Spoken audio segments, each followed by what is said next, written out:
Hello, dollphiliacs and Disney dust collectors. So, we have a special evening for you tonight. I've decided to don the getup of Luminara Isla Eufloria, my drag persona. We are going to go down the rabbit hole of one of my favorite heroines. She was definitely one of the guiding forces in my formative years, a number of people's formative years. I didn't really understand it at the time because it was just something that I was gravitating towards, and that would be Carrie Fisher as Princess Leia in Star Wars. Carrie Fisher was such an amazing woman, such an amazing actress, such an amazing writer. If you have not seen her stand up, her one-woman show, Wishful Drinking, definitely check it out. It is hilarious. So yes, tonight the intention is to take a look at the commemorative Barbie doll that is paying homage to Carrie Fisher in the iconic role of Princess Leia. And it is also an homage to and a commemoration of the first look that Princess Leia has in Star Wars. And it is beautiful. They did a few creative liberties with it, but I do honestly feel that they captured the soul of what this outfit is about. It's definitely one that stuck in my mind as a kid, and I especially remember having an Princess Leia action figure that had the hood up and everything, and it was so awesome because it also had a fabric skirt, which if you played with any Star Wars action figures as a child, there was no fabric with them because they were action figures and they were small. So fabric would easily get frayed. It was also very small in these little figures. So it sometimes didn't make sense because it wasn't going to fall the way you wanted it to. But because of this particular outfit, it worked for her. And so it was my one Princess Leia action figure that was sort of doll-esque, having some fabric with it. Now, one of the reasons why Princess Leia was such a instrumental character for me, and especially in my development of my femininity and understanding that, you know, gender is a construct really, was that she was a paradox. She took the damsel in distress trope and the stereotype of the femme fatale, and she completely unified them in her own character. And it was there from the get-go. You knew it was there. Maybe not the femme fatale. You didn't see her kill Jabba the Hutt until Return of the Jedi. But she took over in her own rescue. You know, when Han and Luke came to get her, she quickly becomes the mastermind of how they're going to get out of there, even though they did end up in some precarious spots, but they did survive. They went down the garbage chute and they were going to get crushed, but they would have died if they wouldn't have gone down there. And it was really her idea to go down there as well. One of my favorite lines is one of the introductory scenes right before her home planet of Alderaan is destroyed. It's one of the first lines that we actually hear from her when they're pulling her in as a prisoner. And she says, "Governor Tarkin, I should have expected to find you holding Vader's leash. I recognized your foul stench when I was brought on board." So even as a prisoner, she doesn't care. That would have been me. Like, I would have said something smart, just like kept mouthing off and got my planet blown up. And I would have been, "Oh, no, I'm so sorry. No, don't do it. Don't do it." No, they would have done it. They definitely would have blown up Earth, Alderaan, whatever. But yes, this is one of the primary reasons why she is such an iconic character. Is we can really see in Return of the Jedi the unification of both of these tropes, that being the damsel in distress and the femme fatale, because we see Princess Leia in her slave Leia getup, objectified in a bikini loincloth outfit, Yet at the same time, she uses what is a symbol of her victimhood, her chain and her metal collar. She uses that to personify the femme fatale, where she uses that symbol of victimhood to kill Jabba the Hutt, and she strangles him with her chain. It's amazing. That is one of my favorite scenes. I remember getting goosebumps as a child, seeing her, who was once a prisoner. Yet again, she is a rebellious prisoner. She is an insolent prisoner. She will not lay down as a prisoner. And that is why we love Princess Leia. That is why I love Princess Leia. She is everything and so much more. Carrie Fisher did such a great job with her, and she, was beyond her time. It wasn't just the writers. It was definitely Carrie Fisher's vocalization and movement that brought Princess Leia to life. But anyway, let's go ahead and move on to a review. Something that you might have been expecting to get to already. But I hope I was pretty enough. And here she is, the Princess of the Hour. Now I'm just going to start by saying that the casing and the presentation that they did is exquisite. It's so remarkable. I love the way that they did all of the Star Wars dolls. I don't have any plans to get the remaining characters in the series, although I will say that if I did, I would probably get C-3PO as well as the Darth Vader doll and R2-D2. This is probably the cleanest aesthetically of all of the themes that they have for the different dolls, maybe except for the Darth Vader one. And that's really because this outfit and this look altogether lends itself to that. So this is the beautiful example of the presentation. So we have this downward triangle cutout, which is beautiful. We have that chalice representation of the feminine in the presentation right there. That gives you a beautiful look at Barbie as Princess Leia. And then it folds outward in this beautiful butterfly presentation. Just a gorgeous butterfly opening her wings, you know? On each of the flaps, we have the designer concept art of Barbie as Princess Leia. So we have the actual outfit on this side. And then on the other side, I don't know if this was another option that they were going to choose, but this is from the ceremony at the end of A New Hope, when she's giving the medallions to Luke and Han. Yeah, that is that beautiful ceremonial dress. I think this was probably another option that they considered, but I'm glad that they went with the actual opening sequence gown.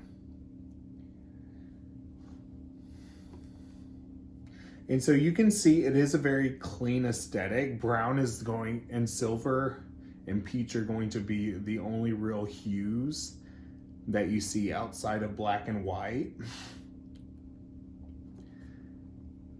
But this Princess Leia that they did is just 100% gorgeous. Let's start off with her buns. So they did give her the traditional Princess Leia buns, except they moved them down a little bit. It's a similar volume, but they're coming down right past her ears, kind of like low-hanging earmuffs. And then wrapped around each bun is a small braid. And that is a artistic flourishing from Robert Best, the designer of this doll for Barbie. And it is absolutely welcome. I love that little braid. That is such a gorgeous little feature to help accentuate these classic buns for Princess Leia. Another thing that I really love is just the face mold that they got.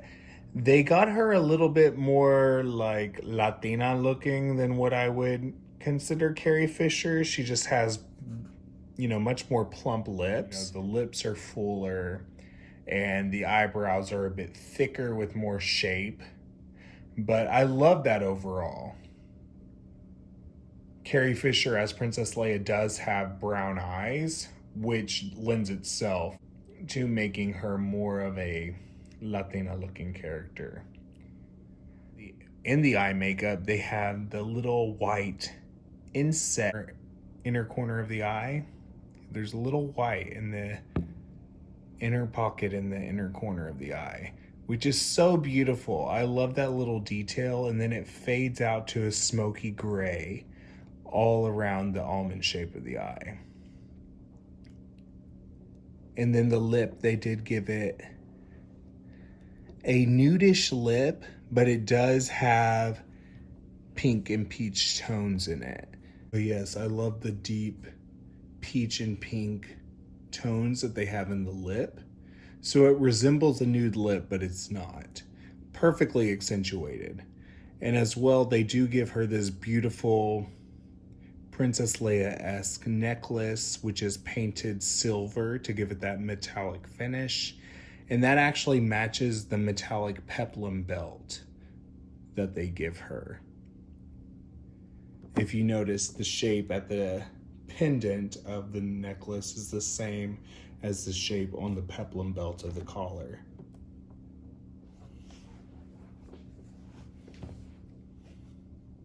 And I do love this open boat neck collar line that they gave her. It's so beautiful, and it really does match the intention that they have on the design that they have sketched out to the right. But the fabric that they do use, it is textured, which almost has a cashmere look to it. It looks so soft. Like, I'm definitely not going to debox her, but I will say that the texture that they give it makes it look so sophisticated. It looks really soft, and it looks like an inexpensive fabric, especially in contrast to the silvery finish of the belt and accessories, and even the lining of the sleeves.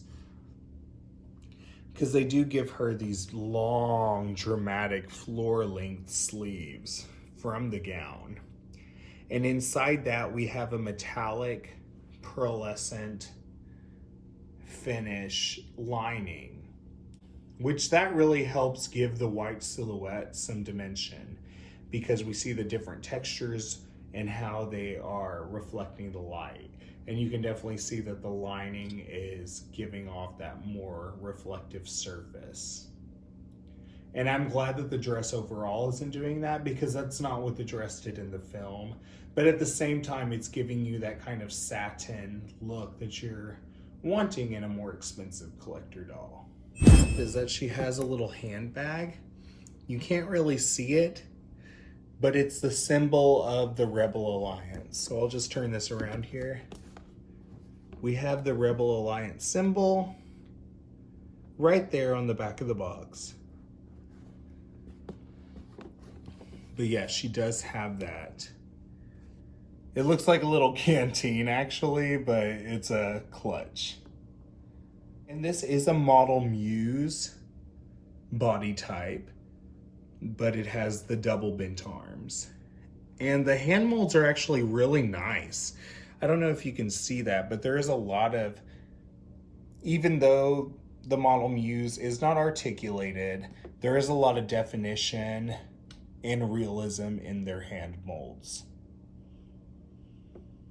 And I think that's remarkable. It's definitely worth noticing and pointing out. Even with the simple aesthetic of the silhouette, it's so beautifully glamorous just in how everything works together to make this Princess Leia outfit. I love that the slit that they give her is not too high, but it seems high because her gown is past floor length. And they also give her this wonderful gladiator esque but Star Wars futuristic high heel sandal. It is everything that you could want. It has that gladiator feel to it, which makes it, you know, more rough and fighter oriented, while at the same time it is a heel and it's meant to be ornamental. And it has that, you know, it comes to a point like a nice Manolo Blahnik, but it's so gorgeous. I love that detail and how it just has that glimmer of a pop right through that slit. And the doll stand itself is so cool. I love that it's a Star Wars doll stand. So even if you do debox it, no one will be able to mistake the fact that this is a Star Wars Barbie and it's Princess Leia. Yes, there's not a huge amount of details to fawn over and, you know, meanderingly elaborate on and just keep on discussing. I can do that without details, it seems. Yes, thank you so much everyone for watching and especially indulging me in my Luminara Isla Eufloria fantasy.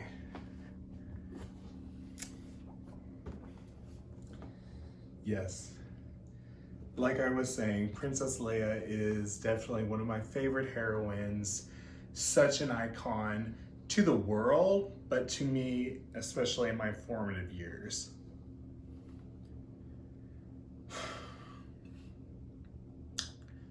I don't know exactly how my life would have unfolded without Carrie Fisher. She was there from such an early time and was such a huge fixation and obsession for me. It's funny how, as an adult, I can go after such ornamental, crafted, incarnate pieces of plastic. But the reason why I love this is so abstract. It's so ephemeral. It's so intangible in the past. It's in the life of Carrie Fisher. It's in the work that she created, the performance that is gone but was recorded, that we have the privilege of being able to watch over and over again.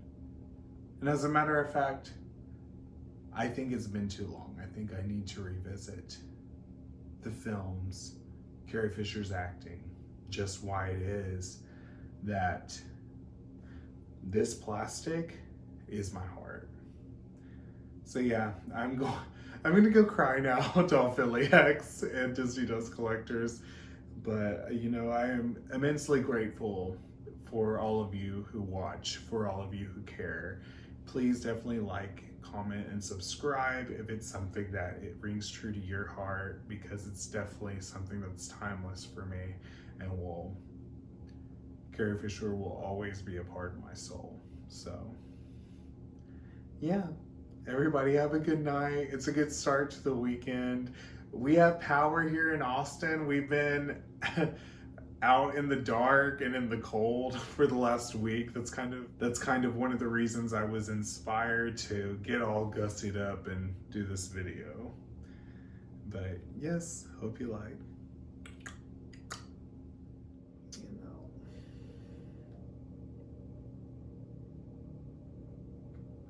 sometimes you gotta let a bitch know. But